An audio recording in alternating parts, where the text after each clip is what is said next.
तेलंगाना राज्य के मुख्यमंत्री के चंद्रशेखर राव से प्रमुख चुनाव रणनीतिकार प्रशांत किशोर इस माह की 18 तारीख को भेंट करेंगे। राज्य में उत्पन्न कई राजनीतिक समीकरण पर पीके केसीआर को अपनी रिपोर्ट सौंपेंगे। ऐसी जानकारी मिली है कि राज्य के जिन क्षेत्रों में पार्टी कमजोर है उन पर अपनी रिपोर्ट सौंपेंगे। या ऐसा हो तो उसी दिन प्रगति भवन में पल्ले प्रगति पटना प्रगति के उपरांत प्रशांत किशोर सीएम से मिलने की भी समाचार है।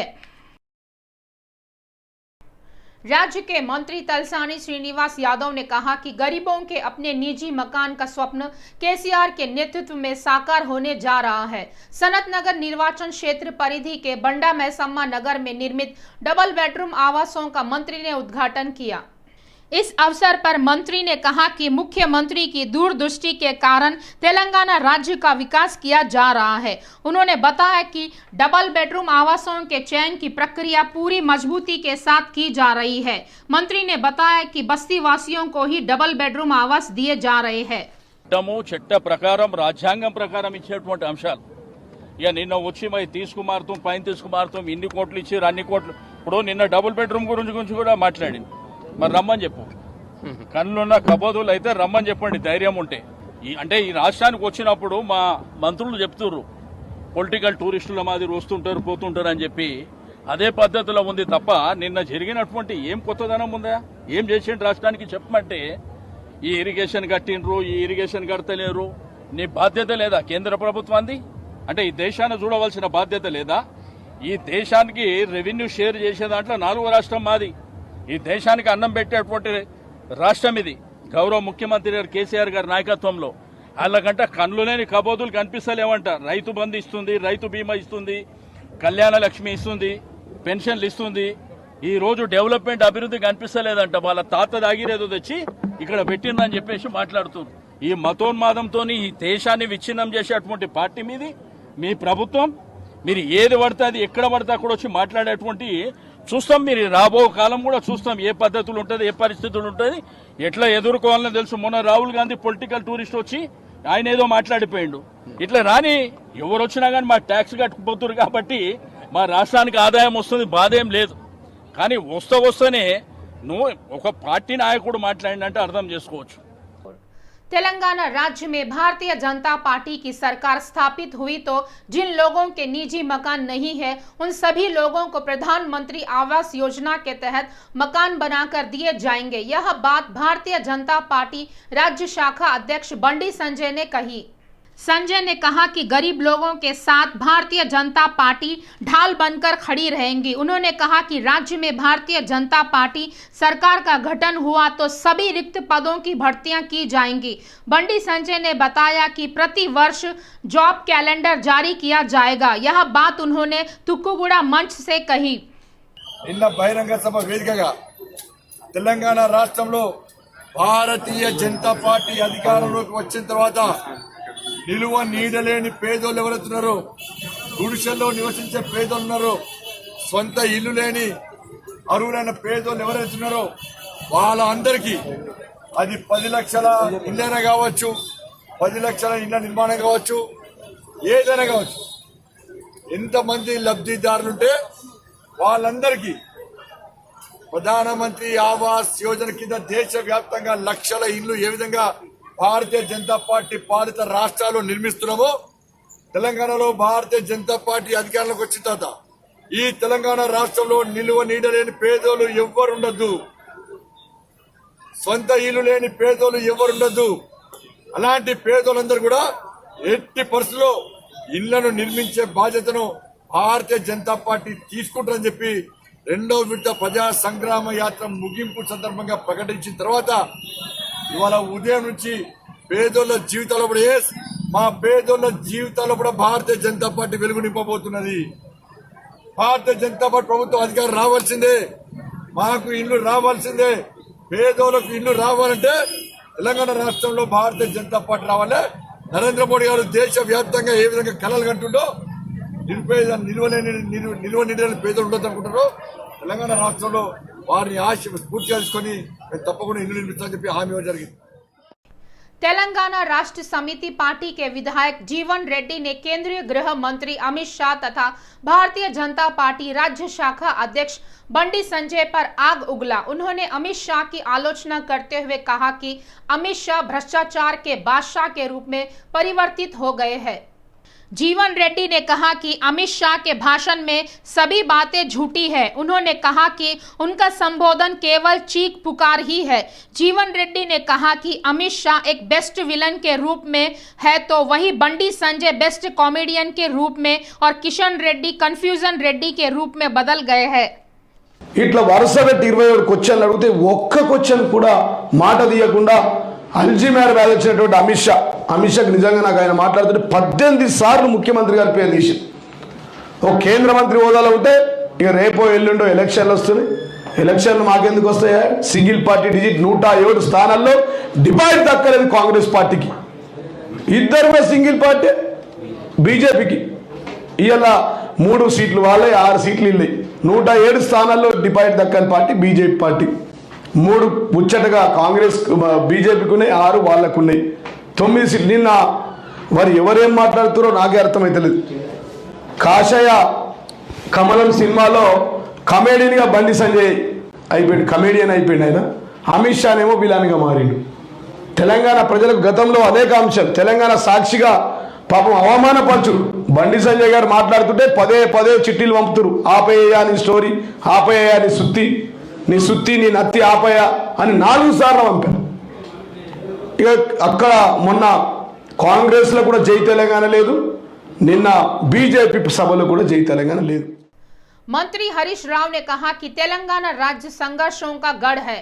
उन्होंने कहा कि इस गढ़ पर कोई भी झूठ बात कहे तो वह टिकने वाली नहीं है।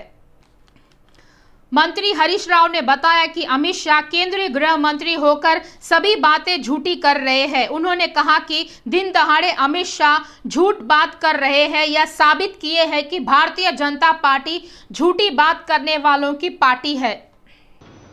రైతు వేదికల గురించి కూడా మాట్లాడండి. రైతు వేదికలు అంటే మొత్తం ఆలోచించినట్టు పైసలు మొత్తం ఏడిచ్చినవేను. రైతు వేదికలు ఒక్కొక్కటి 22 లక్షల రూపాయలతో కడితే అందులో ఈజీఎస్ 7,50,000 7,50,000 ఈజీఎస్ 14,50,000 రాష్ట్ర ప్రభుత్వం. 1/3 నీదైతే 2/3 మాదే. అంటే ఇది కూడా మొత్తం మేమే ఇచ్చినామంటాడు. అరే ఇది ఎక్కడి అబద్ధాలు, గింత అబద్ధాలా? నిన్న చూసిన స్పందనే లేదు అక్కడ. జోర్సే బోలో అని 16 సార్లు అడుక్కున్నాడు. కిందికెళ్ళి చప్పట్లు కొట్టకపోతే గట్టిగా చెప్పుర్రి అంటుడు. అంటే నిజంగా ఒక లీడర్ మాట్లాడితే మీరు చెప్పే దాంట్లో నిజం ఉంటే ప్రజలు ఆటోమేటిక్గానే సపోర్ట్లు కొడతారు, ఆటోమేటిక్గానే ప్రజాస్పందన వస్తుంది. కానీ మీకు స్పందన రాలే, మీరు చెప్తున్నది నిజాలు కావు అని ప్రజలకు అర్థమైంది కనుకనే నిన్న మీ దాంట్లో ఎక్కడ కూడా స్పందన రాలేదు. ఆయన అవినీతి గురించి మాట్లాడతాడు. నిన్న కాక మొన్న కర్ణాటక ఎమ్మెల్యే ఏం మాట్లాడింటే BJP MLA, Karnataka BJP MLA గారు మా పార్టీలో ముఖ్యమంత్రి కావాలంటే 2,500 కోట్లు ఇవ్వాలి హైకమాండ్ కొన్నాడు. మేం చెప్పలే, మీ ఎమ్మెల్యే, మీ బీజేపీ ఎమ్మెల్యే చెప్పిండు. ఆయన ఇంకా సస్పెండ్ కూడా చేయలే. మీరు ఆయన తప్పు మాట్లాడితే సస్పెండ్ చేయాలన్నా బీజేపీకి వద్దా? 2,500 కోట్ల రూపాయలు లంచం ఇస్తేనే మా రాష్ట్రంలో ముఖ్యమంత్రి అవుతాడు అని నీ బీజేపీ పార్టీ ఎమ్మెల్యే చెప్తాడు. గురువింద గింజ లెక్క మీరు అవినీతి గురించి మాట్లాడితేనండి. प्रमुख पत्रकार आनम चिन्नी वेंकटेश्वर ने कहा कि तेलंगाना राज्य में पत्रकारों पर राजद्रोह के मामले लगाकर टीआरएस सरकार अपने ताकतों को प्रमाणित कर रही है। उन्होंने कहा कि अब सुप्रीम कोर्ट के मुख्य न्यायाधीश न्यायमूर्ति एनवी रमना के नेतृत्व में राजद्रोह की धारा पर स्थगन लगाने का तेलंगाना पत्रकार कल्याण संघ स्वागत करता है। आनम चिन्नी वेंकटेश्वर भारत के मुख्य न्यायाधीश न्यायमूर्ति एनवी रमना के प्रति आभार व्यक्त किया। उन्होंने कहा कि इस कानून की आड़ में सरकारें पत्रकारों तथा भोले भाले लोगों पर गलत मामले दर्ज कर उन्हें जेल भेजने के कई प्रमाण उपलब्ध है। इस संबंध में उन्होंने इस धारा का दुरुपयोग करने वाले सरकारों की कड़े शब्दों में आलोचना की है। 124A అనేటువంటి రాజద్రోహ చట్టం, దీన్ని మనమందరం కూడా సెడిషన్ అని అనుకుంటున్నాం, దేశద్రోహం అంటున్నాం, రాజద్రోహం అంటున్నాం.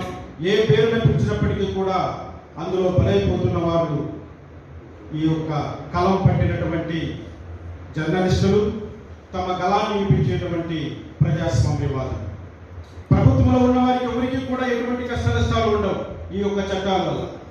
ప్రభుత్వానికి సపోర్ట్ చేసేటువంటి ఏ వ్యవస్థ కూడా ఎటువంటి కష్ట నష్టాలు ఉండవు ఈ చట్టాల వల్ల. కానీ ప్రభుత్వం చేసేటువంటి నిరంకుశ పరిపాలనను ప్రశ్నించే వాళ్ళకి, ప్రభుత్వం చేసేటువంటి దోపిడీతనాన్ని ఎదుర్కొనే వాళ్లకు, ప్రభుత్వ అధికారులకు హింసించేటువంటి హింసలు తిరగబడే వాళ్ళపైన మాత్రమే ఈ దేశంలో ఉన్నటువంటి ప్రతి చట్టము తను జులుము విధించి పనిచేస్తారు. అందుకోసమే ఈ ప్రజా వ్యతిరేకమైనటువంటి చట్టాలన్నింటినీ కూడా ఈ దేశం నుంచి తరిమి కొట్టాలని మన ప్రజాస్వామ్యవాదులందరూ కూడా తీవ్రమైనటువంటి కృషి చేస్తున్నారు. राज्य में 48 फास्ट ट्रैक न्यायालयों को नियमित करते हुए सरकार ने आदेश जारी किया। जनता को तेज गति के साथ न्याय मिलने के उद्देश्य से यह निर्णय लिए जाने की सरकार ने जानकारी दी। सरकार ने उच्च न्यायालय के रजिस्ट्रार जनरल आदेश को दिया कि इस मामले में आवश्यक कदम उठाए जाए। नियमित किए गए न्यायालयों में 22 अतिरिक्त जिला सेशन जज कैडर के हैं तो वहीं और 16 न्यायालय सीनियर सिविल जज कैडर के हैं। उन न्यायालय कार्यालयों की स्थापना के लिए 1098 पदों को मंजूरी देते हुए और एक शासन आदेश सरकार द्वारा जारी किया गया। इसके साथ ही और 14 अतिरिक्त जिला सेशन जज न्यायालयों में और 308 पदों की स्वीकृति प्रदान करते हुए वित्त विभाग ने आदेश जारी किए। मुख्यमंत्री केसीआर द्वारा अमल किए जा रहे कल्याणकारी योजनाओं में अड़ंगे डालने के लिए ही भारतीय जनता पार्टी तथा कांग्रेस पार्टी के राष्ट्रीय नेता राज्य का दौरा कर रहे हैं, कहकर राज्य के मंत्रियों ने आलोचना की। राज्य के मंत्रियों ने बताया कि राज्य में धान की खरीदी प्रक्रिया सफलतापूर्वक चल रही है। विपक्षी दलों के नेता खरीदी केंद्रों के पास जाकर किसानों को परेशान ना करें, कहकर उन्होंने सूचित किया। मंत्रियों ने बताया कि CMR 67 नियमों को भारतीय खाद्य निगम वापस ले ले। उन्होंने केंद्रीय गृह मंत्री अमित शाह से मांग की है कि चावल में कनकी के प्रतिशत का भार केंद्र सरकार वहन करेंगे या नहीं, इसका खुलासा करे। उन्होंने कहा कि आज मोहित करने वाली बातों को जनता सुनने तथा उससे बर्दाश्त करने की स्थिति में नहीं है। हैदराबाद के पुराने शहर स्थित लाल दरवाजा सिंह वाहिनी श्री महाकाली मंदिर में तनाव छा गया। मंदिर की आय के विषय में उभरे विवाद ने तनाव को उत्पन्न किया। मंदिर में माता को प्राप्त हुआ आय पर आज मंदिर कमेटी की बैठक आयोजित की गई। हिसाब किताब में हेरा फेरी होने से कमेटी के सदस्यों के बीच तीखी बहस चली, जिससे परिस्थितियां वहां गंभीर हो गई। इन परिस्थितियों को देख सदस्यों को शांत कराने के लिए पुलिस को हस्तक्षेप करना पड़ा। पुलिस ने सदस्यों को समझा बुझाकर शांत करवाया।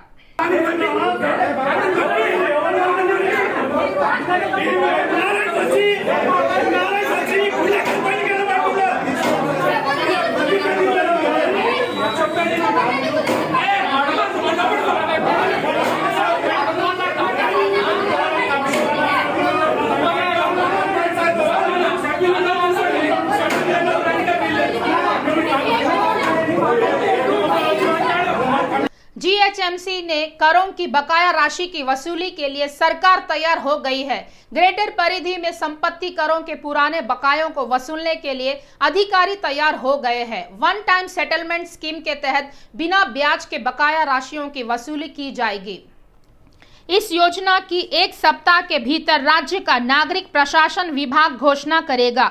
इसके अंतर्गत नागरिक प्रशासन विभाग के अधिकारियों ने जीएचएमसी से जानकारियां प्राप्त कर ली है। जीएचएमसी परिधि में 17.5 लाख संपत्ति करदाता है, जिनमें से लगभग 2 से 3 लाख लोग गत कुछ वर्षों से संपत्ति करों का भुगतान नहीं कर रहे हैं। एक आंकलन के अनुसार इन लोगों से वसूली की जाने वाली बकाया राशि ब्याज सहित मिलाकर 1500 करोड़ तक हो सकती है। यदि पूर्व की भांति 90% रियायत दी जाए तो मांग 1000 करोड़ तक घट जाएगी। यह ऐसा हो तो बंद पड़े उद्योगों, कोर्ट विवादों में फंसी संपत्तियों, सड़क विस्तारीकरण कार्यों में ढहाए गए भवनों तथा अन्य निर्माणों को वास्तविक रूप से नहीं दिखाए गए हैं। परंतु रिकॉर्डों में उनके नाम आज भी यथावत बरकरार है। यदि उनकी जानकारियों को नहीं बदला गया तो वह पुराने मकानों के रूप में आगे भी जारी रहेंगे। चालू वित्तीय वर्ष 2022 से 2023 में कुल 2000 करोड़ की संपत्ति कर की वसूली करने का जीएचएमसी ने लक्ष्य निर्धारित किया है। ग्रीष्मकालीन अवकाश के मद्देनजर जू पार्क को आने वाले सैलानियों की मार प्रतिदिन बढ़ती जा रही है। पूर्व में शनिवार तथा रविवार को जू पार्क में अधिक भीड़ होती थी। इस समय विद्यालयों को अवकाश होने से अभिभावक अपने बच्चों को जू पार्क का दौरा कराने यहां ला रहे हैं। वैसे तो सामान्य दिनों में भी जू पार्क का दौरा करने वाले लोगों की संख्या अधिक ही होती है, यह अधिकारियों का कहना है।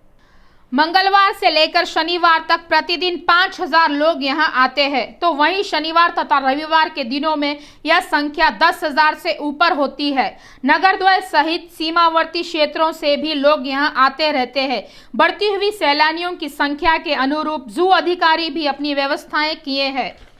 जू पार्क के दर्शन करने हेतु आने वाले लोगों को कोरोना नियमों का अनिवार्य रूप से पालन करना, यह नियम अभी लागू है। यहां आने वाले सैलानियों को मास्क अनिवार्य रूप से पहनना होगा।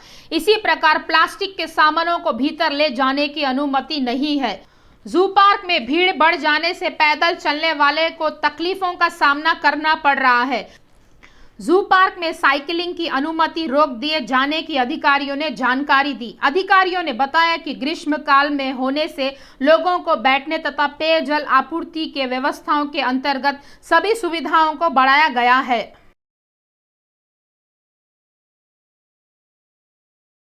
पाकिस्तान के पूर्व प्रधानमंत्री इमरान खान ने आरोप लगाते हुए कहा कि पाकिस्तान या अन्य देशों में मेरी हत्या के लिए साजिशें रची जा रही है। उन्होंने कहा कि मेरे साथ क्या हो रहा है या कुछ होने पर उस बात को देश की जनता ही जान लेना चाहिए। इस मौके पर इमरान खान ने सनसनीखेज टिप्पणी करते हुए कहा कि देश को चोर लिटोरों के हाथों में सौंपने के बजाय देश पर एक अणुबम डाल देना ही अच्छा है।